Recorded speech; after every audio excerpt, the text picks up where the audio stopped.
Hello everyone, कैसे हैं आप? आई होप आपकी तैयारी अच्छी चल रही हो। आई एम मेकिंग श्योर हमारा channel actually we are making sure कि हम आपके साथ साथ चले प्रैक्टिस के लिए, रिविजन के लिए, और जितने भी प्रीवियस ईयर क्वेश्चंस है PYQ जिसको हम कहते हैं, हम आपके साथ साथ डिस्कस करें। आज की सीरीज लेट्स सी किसके रिलेटेड है। इसमें काफ़ी क्वेश्चंस आपको पॉलिटी के रिलेटेड मिलेंगे। Fundamental duties are part of government duties, Indian constitution, government fundamental rights. Live comment section हमारे खुले हैं, साथ साथ आंसर टाइप इन करिए, एक रिवीजन हो जाएगी। सो करेक्ट आंसर क्या है? फंडामेंटल ड्यूटीज किसका पार्ट है? इंडियन कॉन्स्टिट्यूशन का। किस में होता है ये?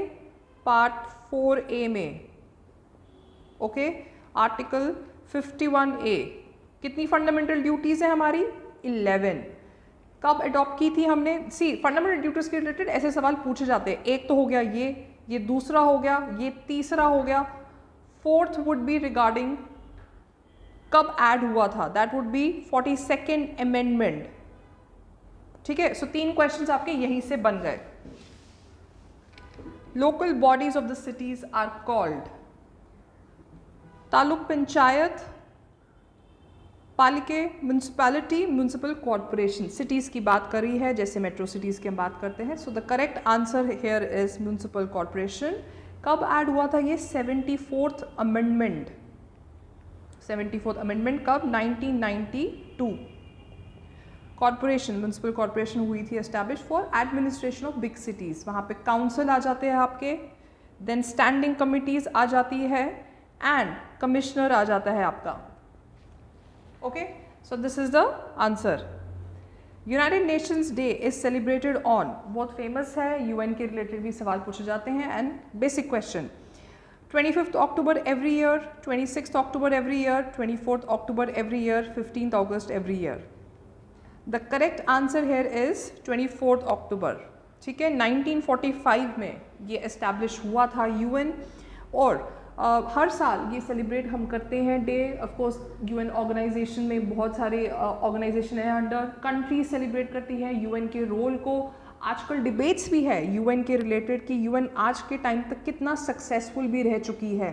Anyway, that topic is for some other day. Also South Sudan was the latest member जिसने UN ज्वाइन किया था 2011 में। आपको ये भी पता होना चाहिए कि UN में टोटल कितने मेंबर्स हैं, ये भी आप पता करके रखिए। Directive principles असर्टन्स।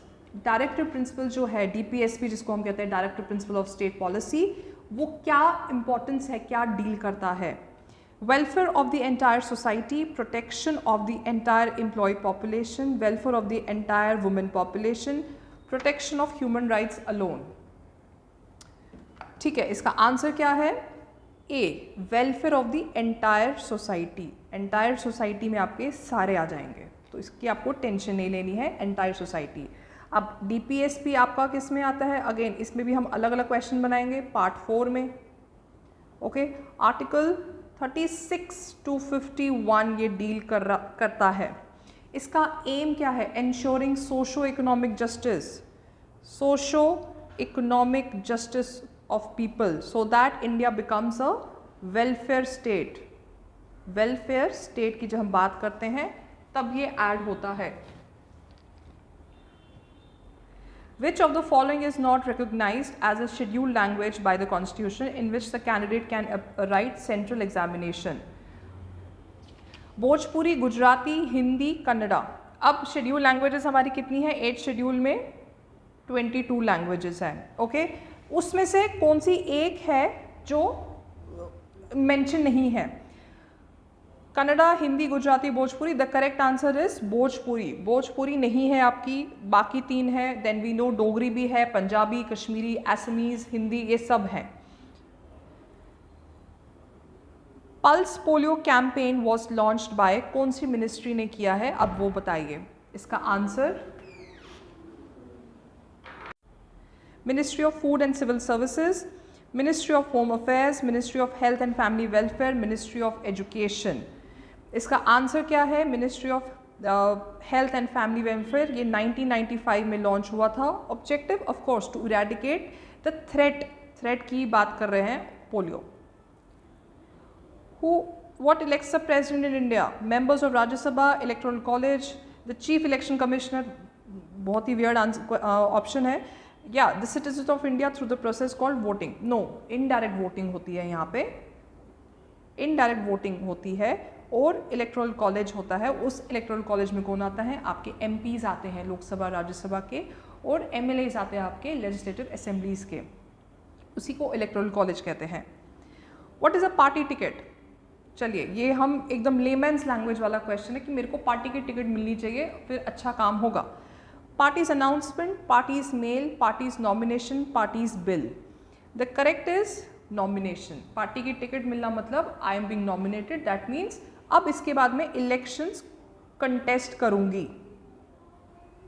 What is the age to contest in the election in India? Age to contest and age to vote are two different things. So याद रखिए, 18 years, 20, 16, 25.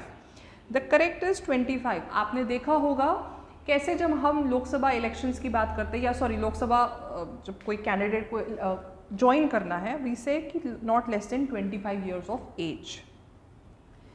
Name the law which states that the accused has to be presented in front of the court before 24 hours. Okay, ये आपके writs के related है. Article कौन सा? 32 and 226 high court में, 32 SC में. Judicial law, habeas corpus, mandamus, prison law.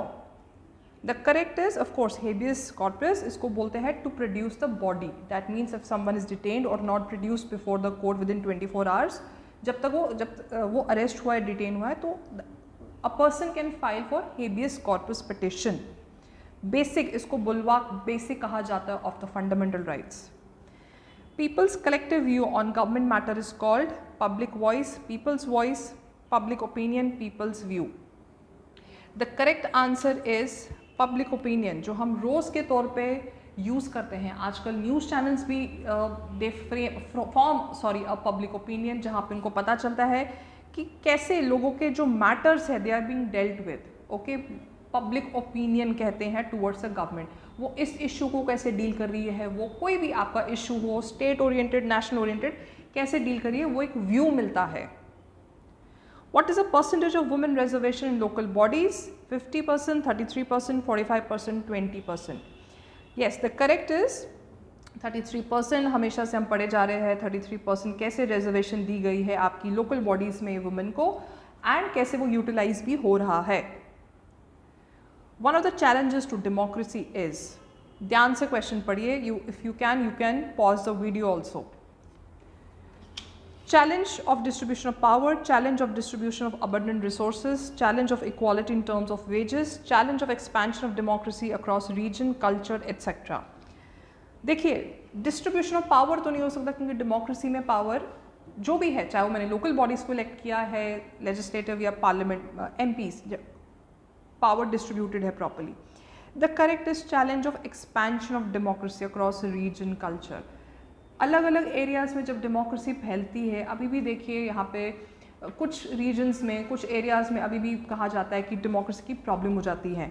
Expansion में हो जाती है problem. Not many people are comfortable with expansion part. Expansion को समझिए कि मेरे यहाँ से रूलर निकलना चाहिए. आप क्यों हमारी कंट्री में आज के टाइम पे भी खाप पंचायत की हम बात करते हैं.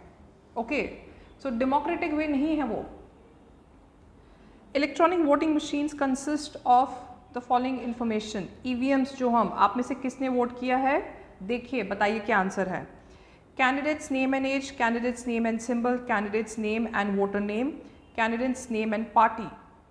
नो, इसमें आपका आंसर आ जाता है नेम एंड सिंबल का. ओके, लोगों को सिंबल याद रहता है, चाहे वो कमल का फूल हो या हाथ हो, कुछ भी हो. People remember that. वो ब्लू कलर का जो बटन रहता है, देन वी प्रेस इट. अब तो VVPATs की भी बात हो रही है, उसका भी पढ़ के रखिए. Last question, why is the adult universal adult franchise required in a democracy. क्यों ज़रूरत है अडल्ट यूनिवर्सल अडल्ट फ्रेंचाइज, जो हम वोटिंग की बात करते हैं above 18. As both conflict with each other, as both believe in the policy of allowing only the wealthy to vote, as both believe that educated people should be involve in the countries decision making, या as both ensure in equality. Of course equality. आज के time पे भी देखिए, हम जब election के लिए जाते हैं, वोटिंग के लिए जाते हैं, या जब हम पॉलिटिशियंस की रैली अटेंड करने जाते हैं, ये एक गरीब इंसान, एक लोअर मिडिल क्लास इंसान सबसे पहले उस लाइन में खड़ा रहता है to vote, to exercise his और हर राइट। अमीर इंसान कभी भी ये इन रैलीज में नहीं जाएगा। अमीर इंसान कभी भी वो कोई ना कोई जुगाड़ निकालेगा अपने प्रॉब्लम सॉल्व करने के लिए। बट इंश्योर इक्वालिटी, हम जब उस गरीब के हाथ में भी उतना ही रोल है, उतना ही इक्वालिटी है, पावर है, जितना एक अमीर के हाथ में है। ओके, सो ये हमारे आज के क्वेश्चन है। Will come back with more such videos. Thank you for watching.